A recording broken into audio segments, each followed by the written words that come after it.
दोस्तों, क्या आपने कभी सोचा है कि जो प्लांट्स होते हैं वो किस तरह से फंक्शनिंग करते हैं।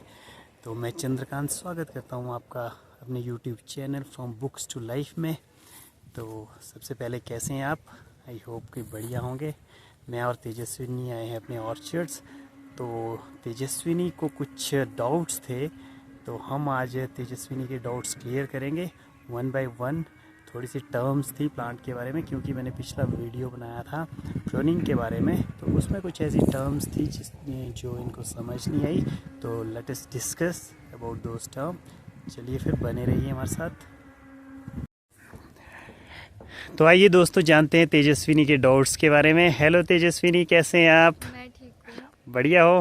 हाँ जी। तो क्या डाउट्स थे? वन बाय वन बताना। पहला डाउट बताओ अपना। तो पहले तो आपने अपनी पिछली वीडियो में कैनोपी के बारे में बोला था, तो बहुत लोगों को नहीं पता होगा, जैसे कि मेरे को भी नहीं पता कैनोपी क्या होता है। तो पहले तो आप ये बताओ कि कैनोपी क्या होता है एक प्लांट में। Okay, I will tell you what is canopy. तो तेजस्विनी का पहला क्वेश्चन था कि कैनोपी क्या होता है, व्हाट इज कैनोपी। हम ऐसा बोलते हैं कि प्लांट कैनोपी बढ़िया होनी चाहिए। तो कैनोपी क्या होती है? जैसे कि ये प्लांट है, तो ये नीचे जो अंडरग्राउंड पार्ट होता है that is the root system. ऊपर का जो शूट सिस्टम होता है this is the main leader. You can see these are the branches. ठीक है, these are the branches. And branches में क्या है, ये जो हमारे बर्ड्स है, ठीक है ना, इधर आप देख पा रहे हैं, ये जो बीमे हैं इनमें पत्तियां और फूल और फ्रूट्स लगेंगे। ठीक है, तो ये ओवरऑल जो स्ट्रक्चर है प्लांट का पूरा, जहाँ पे कि आपके मेन स्टेम हो गया, मेन लीडर हो गया, फिर ब्रांचेस होगी, फिर उनमें क्या है फ्यूचर में लीव्स आएगी और उनमें फ्लावरिंग होगी और उनमें क्या है फ्रूट्स लगेंगे। तो पूरे स्ट्रक्चर को ओवरऑल स्ट्रक्चर को हम बोलते हैं प्लांट कैनोपी। तो Tejaswini ji, what is your second doubt? तो जैसे आपने पिछले वाली वीडियो में भी बोला था, और जैसे हम लोग कभी आपके साथ प्रूनिंग करने भी आते हैं तब भी आप बोलते हो कि ये ब्रांच है, इसका जो क्रॉच एंगल है वो नैरो है, इसलिए इसको हमारे को कट करना पड़ेगा, प्रून करना पड़ेगा। तो ये क्रॉच एंगल क्या होता है? Okay, very good question. तो मैं बताता हूँ आपको कि क्रॉच एंगल क्या होता है। The second question was, what is crotch angle? It was a very good question. So let us see what is crotch angle. So you are seeing here in this plant, this is the main stem or leader. Okay. So this is the lateral branch.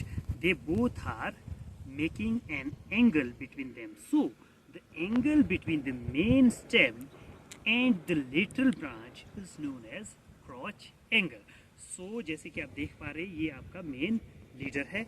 ठीक है, और ये क्या है, इसे branch निकल रही है। तो जो ये लीडर होता है, मेन स्टेम होता है, इसके और जो लेटरल साइड में जो ब्रांचेस निकलती है उसको हम बोलते हैं क्रॉच एंगल। तो इस एंगल, जो ये एंगल इनके बीच बन रहा है, this is called as crotch angle. तो क्रॉच एंगल दो तरह के होते हैं। First is the narrow crotch angle. ठीक है, जैसे कि यहाँ पर आप फोकस कर सकते हैं, हियर फोकस हियर।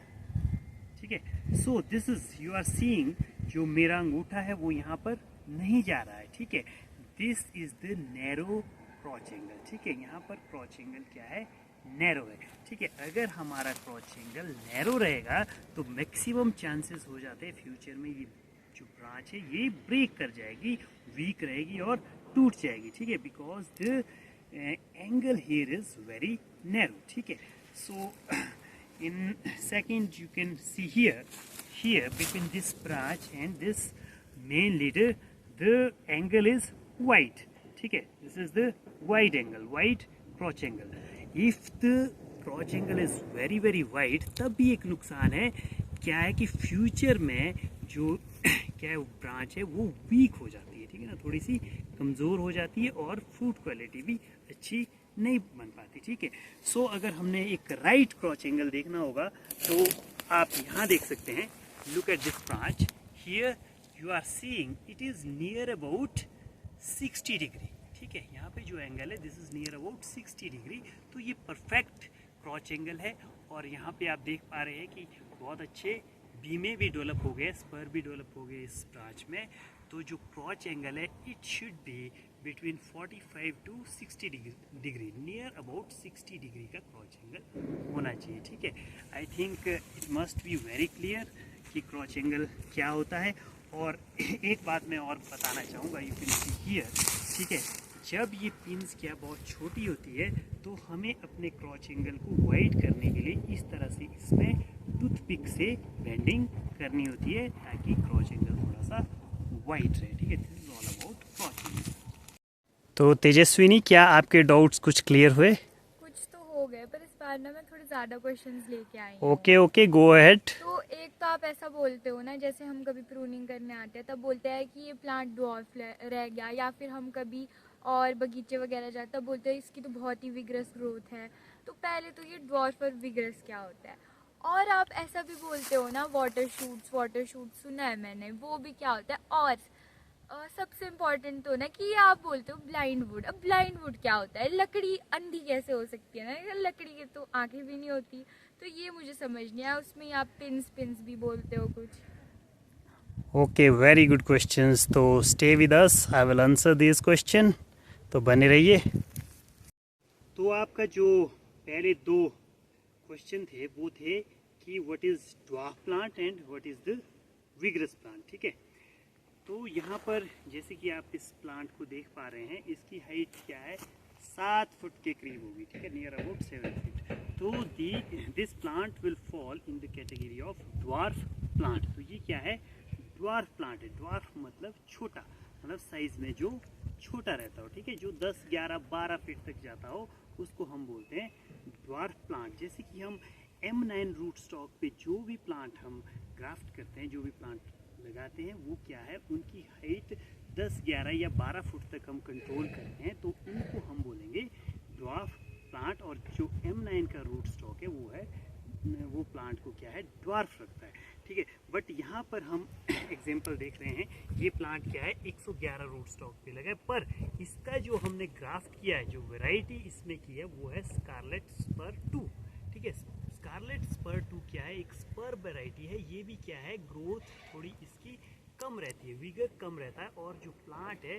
वो छोटा ही रहता है, ड्वार्फ रहता है, ठीक है। तो यहाँ पर हमने स्कारलेट स्पर 2 लगाया और ये आप प्लांट की हाइट देख लो, अभी 7 ही फीट है, 10 या 11 फीट तक इस प्लांट को हम कंट्रोल करेंगे। तो the plant which are not that vigorous, जो बहुत बड़े नहीं है साइज में, छोटे हैं, they are called dwarf plants. दूसरा क्वेश्चन था विग्रस प्लांट, ठीक है। तो आप यहाँ पर कंपेयर कर सकते हो, जो कि हमने ये दिखाया, देखो ये था ड्वार्फ प्लांट हमारा, ठीक है। तो यहाँ आप यहाँ आइए, compare this plant, this is the vigorous plant, ठीक है। इसका विगर क्या है, बहुत ज़्यादा है, इसकी आप हाइट देख लो, लगभग 15 फीट हो गई है, ठीक है। तो ये है विग्रस प्लांट। तो जो विग्रस प्लांट होते हैं वो ज़्यादातर सीडलिंग रूट स्टॉक और MM111 रूट स्टॉक पर लगाए जाते हैं, क्योंकि उनकी ग्रोथ हैबिट्स क्या है, ज़्यादा है, वो ज़्यादा ग्रो करते हैं। So the plants which have good growth habits, ठीक है, जो कि बहुत बड़े जाते हैं, दे बिकम्स वेरी विग्रस, ठीक है, उनको हम क्या बोलते हैं, विग्रस प्लांट बोलते हैं, मतलब बड़े प्लांट्स बोलते हैं। यहाँ पर जो प्लांट मैं आपको दिखा रहा हूँ, ये भी रूट स्टॉक 111 पर है, पर इसमें हमने क्या है, ग्राफ्ट की है गाला वैरायटी। जो गाला होते हैं, जैसे रेडलम गाला वगैरह, वो बहुत तेज़ी से ग्रो करते हैं, इसलिए ये प्लांट का साइज आप देख सकते हैं बहुत बड़ा हो गया, ठीक है, 14-15 फुट जा रहा है, ठीक है। तो इसको हम बोलेंगे विग्रस प्लांट, ठीक है। वो था आपका ड्वार्फ प्लांट, ठीक है, and this is the vigorous plant. Vigorous मतलब जो बहुत बड़ा जा सकता है साइज में, 15-20 फीट तक भी जा सकता है अगर सीडलिंग और 111 पे है। ड्वार्फ मतलब जो 10 या 12 फीट तक कंट्रोल हो जाता है, ठीक है। आई थिंक आपको समझ आ गया होगा। अगला क्वेश्चन था वाटर शूट्स के बारे में। तो यहाँ आप देख सकते हैं, ये है water shoots, the shoots which are arising from the trunk of the tree, ठीक है। यहाँ पे स्टेम से बिल्कुल नीचे बेसल पार्ट से, ठीक है, वो अराइज हो रहे, इनको बोलते हैं हम वाटर शूट्स। और ये क्या है, फालतू का न्यूट्रिशन खाते हैं, इसलिए इनको क्या काट देना चाहिए, ठीक है, रिमूव कर देना चाहिए। यहाँ देखो, ये ट्रंक से जो शूट निकल रहा है, ठीक है, इसको बोला जाएगा water shoot, this is the water shoot. और कई बार जो पुरानी वुड होती है, ठीक है, यहाँ पर आप फोकस कर सकते हो, कम हियर, यहाँ पर हियर हियर हियर ये भी देखो यहाँ से बहुत विगरस शूट जा रहा है, ये हमारा पुरानी ब्रांच है। इनसे जो शूट सीधे ऊपर की ओर जाते हैं बिल्कुल 90 डिग्री के एंगल पर, इनको हम वाटर शूट बोलते हैं। और इनको क्या है, कट कर देना चाहिए क्योंकि ये एक्स्ट्रा न्यूट्रिशन ले लेते हैं प्लांट का, ठीक है। So these are the water shoots. तो आप पूछ रहे थे कि ब्लाइंड वुड क्या होता है, कि किस तरह से प्लांट अंधा किस तरह से हो सकता है। हाँ, हो सकता है, ठीक है। जैसे आप यहाँ देख सकते हैं, ये सारी आइज है, इनको हम आइज बोलेंगे। ये क्या स्प्राउटिंग बर्ड्स है ये ठीक है। ये देखो स्पर्म में जो ये आइज होती है, ये स्पर्म में क्या नाम चेंज हो जाती है, ठीक है। They will transform into the spur. तो ब्लाइंड किस तरह से हो जाता है, अब यहाँ कंपैरेटिवली देखो, यहाँ पर फोकस करो आप, ठीक है। यहाँ जो ये ब्रांच निकली है बिल्कुल ब्लाइंड है, इसमें कोई भी, यहाँ पर एक स्पर बन रहा है, बाकी इसमें कोई भी आइज खुली हुई नहीं है। इनके जो बर्ड्स है वो सारे बंद हो गए हैं, ठीक है। इसलिए इसको हम बोलेंगे ब्लाइंड वुड, क्योंकि यहाँ तक जो है कोई भी इसमें आई स्प्राउट नहीं हो रही है। That's why it will be called as blind would.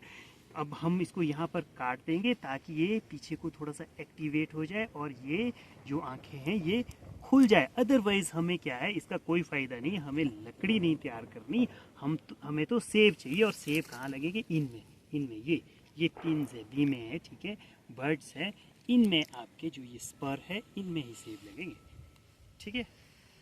आपका नेक्स्ट क्वेश्चन था पिन्स के बारे में। तो प्लांट में we are giving the example of apple plant. You can see the pins क्या होती हैं, ये थोड़ी सी शूट्स की ग्रोथ होती है जो कि वीक ग्रोथ्स होती है, ठीक है। और ये क्या है, अपनी टिप पे हमेशा फ्रूट को बियर करती है, और पीछे क्या है, ये आइज क्या है, स्प्राउट होके स्पर फॉर्मेशन करती है, बीमा बनता है इसे, जिसपे कि फ्यूचर में फ्रूट लगना है। तो इनको हम पिन्स बोलते हैं। फॉर एग्जांपल जो भी पिन हमारी प्रूनिंग शीयर से छोटी होगी उसको हम रहने देते हैं, क्योंकि इस तरह से उसमें स्पर फॉर्मेशन हो जाती है। पर जो पिन्स क्या है बड़ी हो जाती है लाइक दिस, तो उनको हम क्या है, कट कर देते हैं, ठीक है। फॉर एग्जांपल लाइक दिस, ठीक है। बाकी ये प्रूनिंग शीयर से छोटी है, ठीक है, इसको हम रहने देंगे। ये सारी इसमें जो आपको दिख रही है ये पिन्स है, इन पे कि क्या है, फ्यूचर में फ्रूट लगेगा। और जो ये है ये स्पर्म में चेंज हो जाती है और फ्यूचर में हमें फ्रूट्स देती है, ठीक है। So these are called pins. मेरा लास्ट क्वेश्चन है ना, कि मैंने आपसे ना बहुत बार सुना है एक यूनिक सी टर्म एपिकल डोमिनेंस करके। ये तो मुझे ना मतलब साइंटिफिक सी और ऐसी यूनिक सी टर्म लगती है। तो ये एपिकल डोमिनेंस क्या होता है? Okay, I will tell you what is apical dominance, ठीक है। So apical dominance is the suppression of the growth of the lateral buds by the presence of apical bud is known as apical dominance। तो apical dominance को समझने के लिए आपको पहले पता होना चाहिए कि apical क्या होता है और lateral क्या होता है। जैसे मैं अपने ऊपर एग्जांपल देके समझाता हूँ। अगर मेरे सिर की बात करें तो सिर क्या है, मेरा एपिकल है, ठीक है ना, इट्स गोइंग वर्टिकल। माना मैं अपने हाथ ऐसे कर देता हूँ लाइक दिस, ठीक है ना। So my hands are apical, they are going in vertical direction, ठीक है, सन की डायरेक्शन में जा रहे हैं, ठीक है। तो अगर मैं इनको ऐसे करूं तो ये लेटरल ब्रांचेस बनाएंगे लेटरल साइड में। So lateral buds give rise to lateral branches. Apical जो बर्ड्स होते हैं वो क्या है, एपिकल ब्रांचेस बनाते हैं like this. So you can see here, यहाँ पर क्या है, ये जो लीडर हो रहा है, ठीक है, लीडर है, ये ऊपर जा रहा है, ठीक है। और ये जो बर्ड है, दिस शो हियर, ठीक है, this one, this is known as apical bird.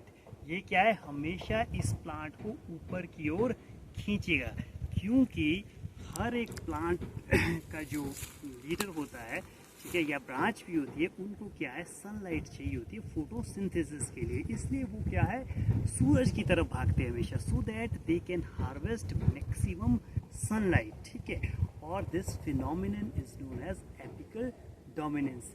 होता क्या है, ये जो एपिकल बर्ड है it will secrete the hormone. जैसे हमारी बॉडी में हार्मोन आपने सुना होगा, जैसे क्या नाम, पिट्यूटरी हार्मोन्स होते हैं, कई थायरॉक्सिन हार्मोन होते हैं, उसी तरह प्लांट में भी हार्मोन होते हैं। तो ये क्या है, ऑक्सीन को सिक्रीट करता है, जो कि इसको ऊपर की ओर ले जाता है, इसकी ग्रोथ को वर्टिकल कर देता है। और अगर हम इसको काट दें तो ऑक्सिन का जो इफेक्ट है वो कम हो जाता है और इस तरह से जो लेटरल ब्रांचेस है वो डेवलप होने लग जाती है। ठीक है, अगर हमने यहाँ पर क्या है इसकी एपिकल डोमिनेंस को ख़त्म करना हो, थोड़ा सा क्या है लेटरल ब्रांचेस को एक्टिवेट करना हो, तो हम क्या है इसको यहाँ से काट देंगे। Now the apical dominance that is suppressed, और अब क्या है साइड में ब्रांचेस वो ग्रो करने लग जाएगी। इस कॉन्सेप्ट को हम बोलते हैं, this is called the apical dominance. ठीक है, is it clear now? Okay, thank you. So अगर आपको वीडियो अच्छी लगी हो तो do subscribe my YouTube channel. Thank you very much for watching. Have a good day.